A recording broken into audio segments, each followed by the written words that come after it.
देखो बच्चों, आज हम पढ़ेंगे मुक्त इलेक्ट्रॉन जो होते हैं उनके अपवाह वेग और विद्युत धारा में संबंध। अपवाह वेग कल हमने आपको बता दिया था।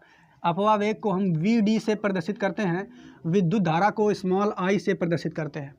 तो किसी भी ये तार हमने बनाया है और इस तार में जो मुक्त इलेक्ट्रॉन है उनका अपवाह वेग Vd तथा विद्युत धारा I में क्या संबंध होता है ये हम पढ़ेंगे। तो अपवाह वेग कल हमने आपको बता दिया था क्या होता है, एक बार फिर से रिवाइज कर लेते हैं कि अपवाह वेग क्या होता है कि जब कोई तार होता है या चालक होता है तो उसमें जो मुक्त इलेक्ट्रॉन होते हैं वो कैसी गति करते रहते हैं, यादृच्छिक गति करते रहते हैं और उनका जो औसत ऊष्मीय वेग अगर हम निकालेंगे तो 0 निकल के आता है। जैसे ही उस तार को हम किसी बैटरी या सेल से जोड़ देंगे तो सारे इलेक्ट्रॉन उच्च विभव की ओर दौड़ने लगते हैं, अर्थात धन दिशा की ओर दौड़ने लगते हैं और जिस वेग से वो चलते हैं उसी वेग को हम क्या कहते हैं, अपवाह वेग। और अपवाह वेग होता है 10⁻⁴ मीटर प्रति सेकंड होता है। इतनी बात कल हमने आपको समझा दी थी हैं डिटेल में। अब हम यहाँ पे ये देखेंगे कि अगर ये तार है, मान लेते हैं ये तार है, तो इस तार में होगा क्या, जो इलेक्ट्रॉन है, मान लेते हैं ये इलेक्ट्रॉन, ठीक है,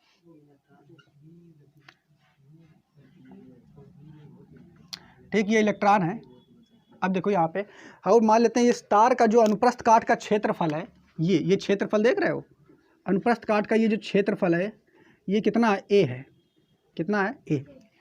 और क्या मान लेते हैं, इस तार में जो ये कुल इलेक्ट्रॉनों की संख्या है, देखो समझना बात, हमने क्या बताया, अनुप्रस्थ काट का क्षेत्रफल तो जानते हो तुम लोग, ये देखो ये मान लेते तार है, तार का ये जो सामने वाला क्षेत्रफल दिखाई दे रहा है इसी को अनुप्रस्थ काट का क्षेत्रफल कहते हैं। तो मान लेते हैं ये तार है, इसका अनुप्रस्थ काट का क्षेत्रफल a है।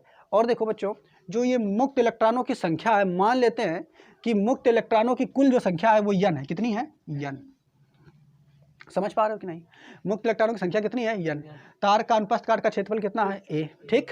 और देखो यहाँ पे हम मान लेते हैं कि जब जैसे ही इस तार को अगर हम किसी बैटरी से जोड़ देंगे, ये इसका प्लस सिरा है, सॉरी ये इसका इधर वाला प्लस सिरा है और वो उधर वाला माइनस सिरा है, तो जैसे इस बैटरी से हम इसको जोड़ेंगे तो जितने ये इलेक्ट्रॉन हैं वो किधर से किधर की ओर चलने लगेंगे, ये उच्च विभव की ओर, अर्थात इधर चलने लगेंगे, क्योंकि ये वाला सिरा प्लस का हो जाएगा, ये वाला माइनस का हो जाएगा। बताओ ऐसा होगा कि नहीं। ये सारे इलेक्ट्रॉन जो मुक्त इलेक्ट्रॉन हैं ये अनुगमन वेग से इधर की ओर दौड़ने लगेंगे। बात समझ पा रहे हो कि नहीं, ये सारे इलेक्ट्रॉन इधर की ओर दौड़ने लगेंगे, पक्का। और अनुगमन वेग जो है वो कितना है, मान लेते हैं Vd, कितना है, Vd, ठीक है। इन सभी का अनुगमन वेग जो है वो कितना है, Vd। पहली बात हमने क्या बताया कि ये तार है और तार का अनुप्रस्थ काट का क्षेत्रफल a है। साथ ही साथ क्या बताया, ये इस तार में जो इलेक्ट्रॉनों की संख्या है वो कितनी है, n है, कितनी है, n है।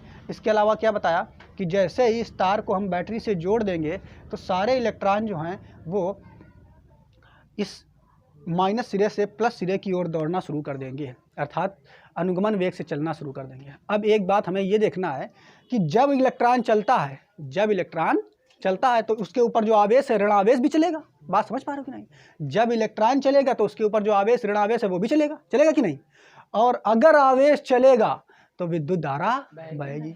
अगर आवेश या ऋण आवेश इधर चल रहा है तो विद्युत धारा पक्का इधर बहेगी कि नहीं, I पक्का इधर बहेगी। बात समझ पा रहे हो कि नहीं। हमने क्या बताया, ये आवेश जैसे ही ऋण आवेश जिस दिशा में चल रहा है विद्युत धारा उसके विपरीत दिशा में बहेगी। तो अब जैसे ही आवेश चलेगा तो धारा बहेगी, पक्का, ठीक। अच्छा मान लेते हैं वो धारा है कितनी बह रही, I बह रही है। माना I धारा तार से बहती है, ठीक है। अब I धारा अगर तार से बहेगी बच्चों तो हमें मालूम है धारा जो I बराबर होता है वो क्या होता है, वो हम जानते हैं कि Q/T होता है। सब लोग जानते हो ये होता है कि नहीं, समीकरण नंबर 1 सभी को मालूम है ये कि भाई जो धारा होती है वो कितना आवेश प्रति सेकंड निकल रहा है, कितना आवेश प्रति सेकंड निकल रहा है, उसी को तो हम कहते हैं विद्युत धारा। समझ पा रहे हो कि नहीं, ठीक। अच्छा अब यहाँ पे हम एक बात और आपको बताएं अगली लाइन से। मान लिया, देखो इधर हम ये देख रहे हैं कि मान लिया जो इसका अनुप्रस्थ काट का क्षेत्रफल a है, कितना है, a। तो एक सेकंड में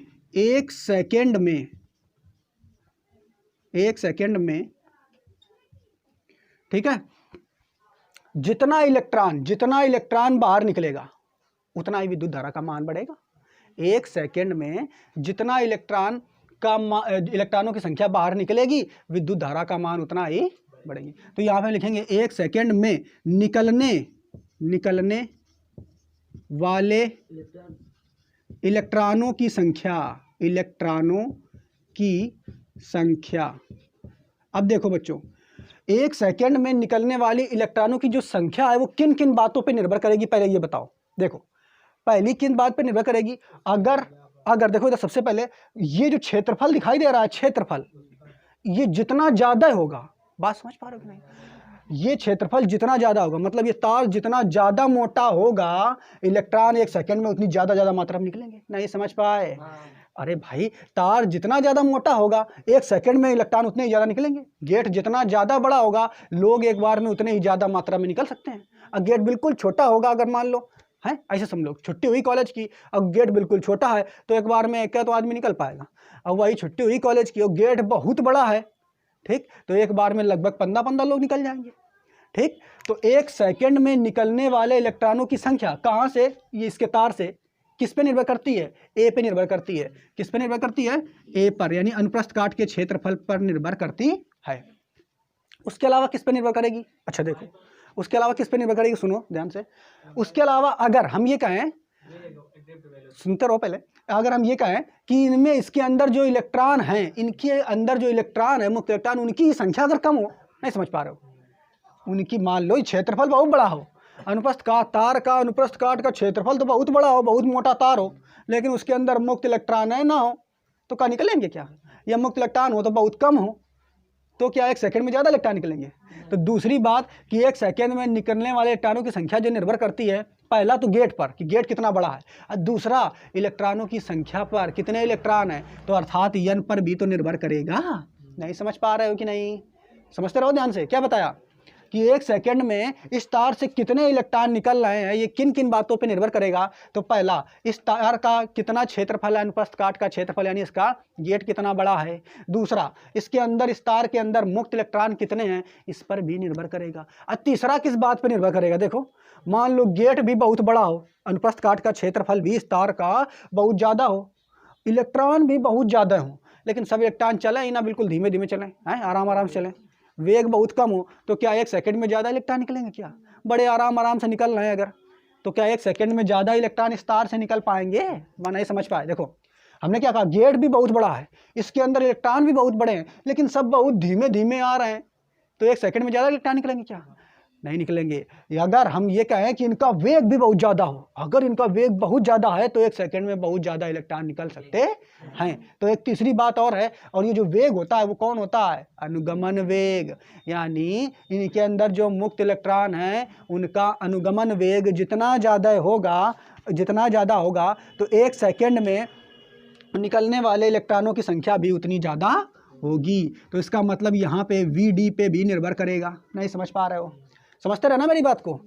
क्या बताया हमने कि एक सेकंड में इस तार से निकलने वाले इलेक्ट्रॉनों की संख्या जो है किस किस बात पर निर्भर करती है। पहला तो इस तार की मोटाई कितना है, गेट कितना बड़ा है, गेट जितना बड़ा होगा एक साथ में उतना ही रेला निकाल दो, उतने सारे इलेक्ट्रॉन निकाल दो एक सेकंड में, हैं। और गेट छोटा है, लोग बहुत ज़्यादा है, तो एक सेकंड में ज़्यादा निकल पाएंगे क्या, नहीं। तो पहला तो गेट पे, यानी गेट के क्षेत्रफल पे, ठीक, इस पर निर्भर करेगा। दूसरा किस पर निर्भर करेगा, इसके अंदर मान लो गेट बहुत बड़ा है, अंदर मुक्त इलेक्ट्रॉन है नहीं है, हैं, तो क्या एक सेकंड में ज़्यादा निकलेंगे क्या, नहीं निकलेंगे।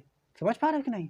तो जब अंदर मुक्त इलेक्ट्रॉनों की संख्या जितनी ज़्यादा होगी, मुक्त इलेक्ट्रॉनों की संख्या जितनी ज़्यादा होगी, एक सेकंड में उतने ही ज़्यादा इलेक्ट्रॉन बाहर निकलेंगे। अब ये भी देखो, गेट का क्षेत्रफल भी बहुत ज़्यादा है, इलेक्ट्रॉनों की संख्या भी बहुत ज़्यादा है, पर बहुत सब धीमे धीमे चल रहा है, आलसी हैं, और धीमे धीमे अनुगमन वेग उनका बहुत कम है, तब क्या ज़्यादा निकलेंगे क्या, नहीं निकलेंगे।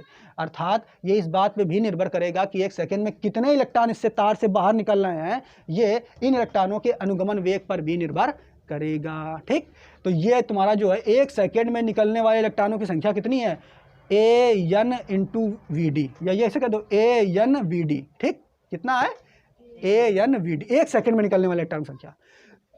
लेकिन अगर हम कह दें 2 सेकंड में निकलने वाले इलेक्ट्रॉन संख्या क्या होगी, है, तो क्या करना पड़ेगा, ये कि सेकंड में निकलने वाले इलेक्ट्रॉन संख्या इतनी है, तो 2 सेकंड वाले में दुगना हो जाएगी। अब 2 सेकंड में करेंगे तो दुगना है, नहीं 2 सेकंड में कितना हो जाएगा, 2AN VD। हम कहते हैं 3 सेकंड में निकलने वाले इलेक्ट्रॉन संख्या, तो 3AN VD, 4 में तो 4, 5 में 5, और n सेकंड में तो आगे n का गुणा हो जाएगा। तो हम आगे कहेंगे, अब इस लाइन से कहेंगे n सेकंड में निकलने वाले इलेक्ट्रॉनों की संख्या, तो भैया n इलेक्ट्रॉनों की संख्या कितनी आएगी, तब कितनी आएगी बच्चों, तो n सेकंड में कह रहा है ना, तो आ जाएगा n तो तुम्हारी इलेक्ट्रॉनों की संख्या पहले ही थी, है ना। एक मिनट रुको, n ना मानो, t मानो, तुम t मानो, क्योंकि ये t बगड़वा आ जाएगा, t सेकंड में, ठीक है। n इंटू वी, समझ पाएगी नहीं, हो जाएगी नहीं। देखो इधर देखो, ये बात आपको समझ में आ गई होगी। 1 सेकंड में इतने इलेक्ट्रॉन निकल रहे हैं, तो 2 सेकंड में यहाँ पे 2 का गुणा कर दोगे, 3 सेकंड में तो यहाँ 3 सेकंड का गुणा कर दोगे, 4 के तो 4 का कर दोगे, और टी का कर दोगे तो टी आ जाएगा कि नहीं। तो यानी टी सेकंड में कितने इलेक्ट्रॉन निकल रहे हैं, इतने। टी सेकंड में कितने इलेक्ट्रॉन निकल रहे हैं, इतने निकल रहे हैं, ठीक। अच्छा, ये है क्या, इलेक्ट्रॉनों की संख्या है, ये क्या है बच्चों, इलेक्ट्रॉनों की संख्या टी सेकंड में निकलने वालों, ठीक। अच्छा, अब आपसे कहा जाए कि ये अगर इलेक्ट्रॉनों की संख्या है, तो आपको ये मालूम है बच्चों कि एक इलेक्ट्रॉन पर जो आवेश होता है, एक इलेक्ट्रॉन पर आवेश जो होता है, उसको किस सूत्र से निकालते हो। तो देखो, आप लोगों ने पढ़ा होगा Q बराबर n इंटू ई, नहीं पढ़े हो, पढ़ाया है हमने। देखो, ये आवेश है, n क्या है, नंबर, ई क्या है, इलेक्ट्रॉन पर आवेश। तो Q बराबर n इंटू ई आपने पढ़ा है कि नहीं। अब देखो, हम पूछेंगे, ये इलेक्ट्रॉनों की संख्या टी सेकंड में निकल रहा है, टी सेकंड में निकलने वाले इलेक्ट्रॉनों की संख्या इतनी है, तो हम पूछेंगे आपसे कि बताइए इन इलेक्ट्रॉनों पर आवेश कितना होगा, तो तुम कहोगे Q, कितना होगा Q। तो यहाँ पे आप लिखोगे TaNVd, इलेक्ट्रॉनों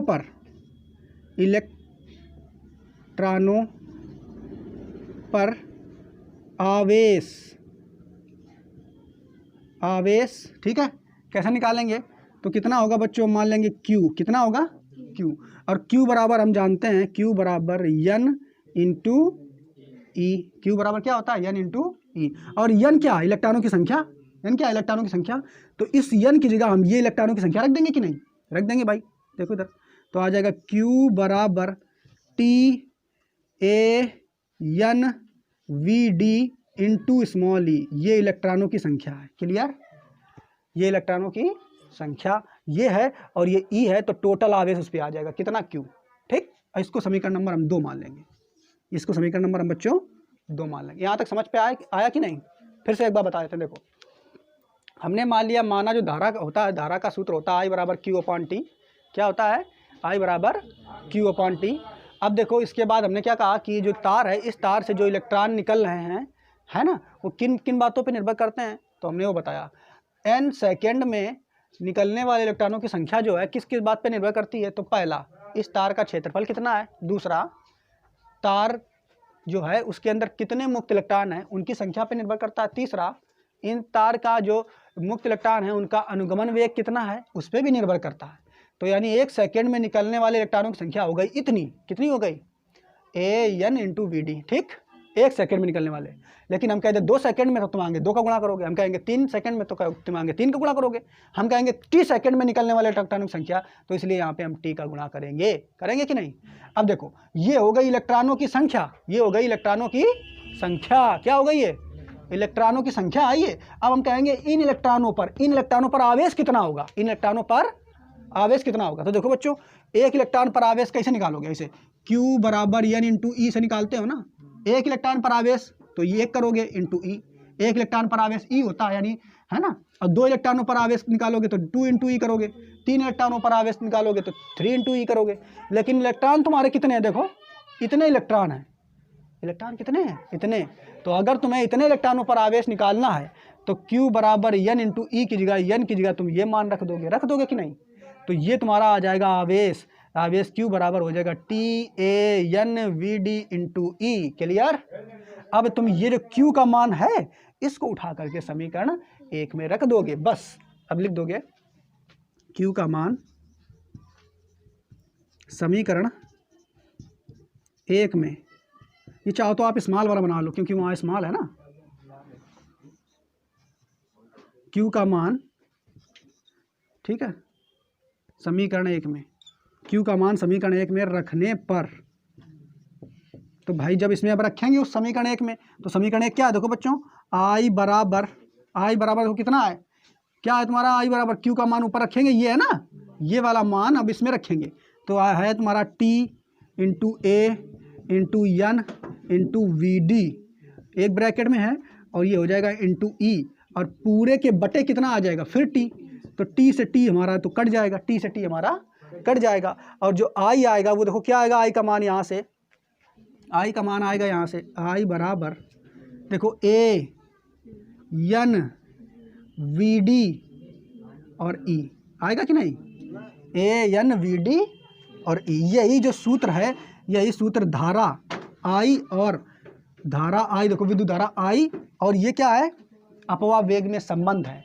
अगर इन सबको तुम नियतांक मान लो, किसको किसको बच्चों, ई को, एन को, ए को, इसको सबको नियतांक अगर तुम मान लो, तो यहाँ से तुम्हारा आई प्रोपोर्शनल वी डी हो जाएगा, आई प्रोपोर्शनल वी डी हो जाएगा। इसका मतलब ये हुआ कि किसी चालक तार का अनुगमन वेग जितना ज़्यादा होगा उसमें बहने वाली धारा का मान भी उतना ज़्यादा होगा, और प्रोपोर्शनल हटेगा तो ये तीनों नियतांक आ जाएंगे। ठीक, तो ये सूत्र जो है ये मुक्त इलेक्ट्रॉनों के अपवाह वेग और विद्युत धारा में संबंध है।